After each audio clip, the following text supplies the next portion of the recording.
All India Majlis Ittehadul Muslimeen या पक्षाच्या अध्यक्षनाते आज मी हुतात्मा समृद्धी मंदिरात आलो होतो. आज सोलापूर महानगरपालिका आरक्षण सोहळ्यात पार पडला. काही ठिकाणी शंका पण निर्माण होते आणि काही ठिकाणी चांगलं पण झालेलं आहे. परंतु मला आज असं शंका येते की सोलापूर महानगरपालिकेची निवडणूक पार पडते की नाही, अशा पद्धतीने आज आरक्षण झालेलं आहे. परंतु हा इलेक्शन पुढं पण ढकलू शकतो असं काही लोकांनी कोर्टात जर गेलं तर मला शंकाच वाटते का शासनानेच हा काय तर प्लॅनिंग केलेलं आहे की निवडणूक होऊ नये म्हणून.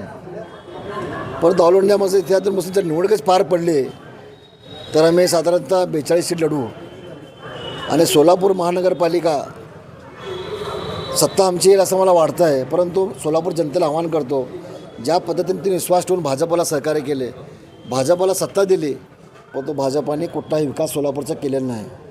आज सोलापूरची परिस्थिती अशी बिकट करून ठेवली तिने.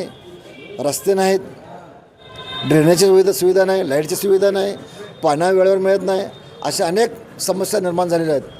पण जनतेला मी आवाहन करतो, एकदा ऑल इंडिया मजलिस इत्तेहादुल मुस्लिमींना सहकार्य करावं आणि सर्व जाती धर्माच्या लोकांना उमेदवार देणार आहेत.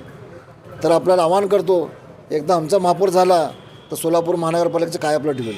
सध्या प्रभागाचं आरक्षण कसं पडलं तुमचं काय? आरक्षण ज्या पद्धतीने झालं त्या पद्धतीने झालं. काय महिला ओबीसी झालं आहे, काही ठिकाणी SC पुरुष झालं आहे, काही ठिकाणी असं झालेलं आहे. परंतु त्या पद्धतीने आमच्याकडे उमेदवार तयार आहेत. परंतु 1-2 ठिकाणी संभ्रम निर्माण होतं आहे. आता पूर्ण यादी, शासनाची यादी, त्यांच्या सही शिक्क्यात भार पडू दे, ते आम्ही बोलू काय बोलत होते. एमआयएमची कोणासोबत युती होणार का महापालिका निवडणुकीत? 15 तारखेला गेल्या मीटिंग झाली औरंगाबाद येथे. त्या मीटिंगमध्ये ठरण्यात आलं की इम्तियाज जलील साहेबांनी सांगितले की स्थानिक लेवलला तुम्हाला जे सन्मानपूर्वक वागणूक देत असेल, भाजपला जे थांबवत आहे पक्ष, त्याच्याबरोबर आम्ही युती करण्यास तयार आहे.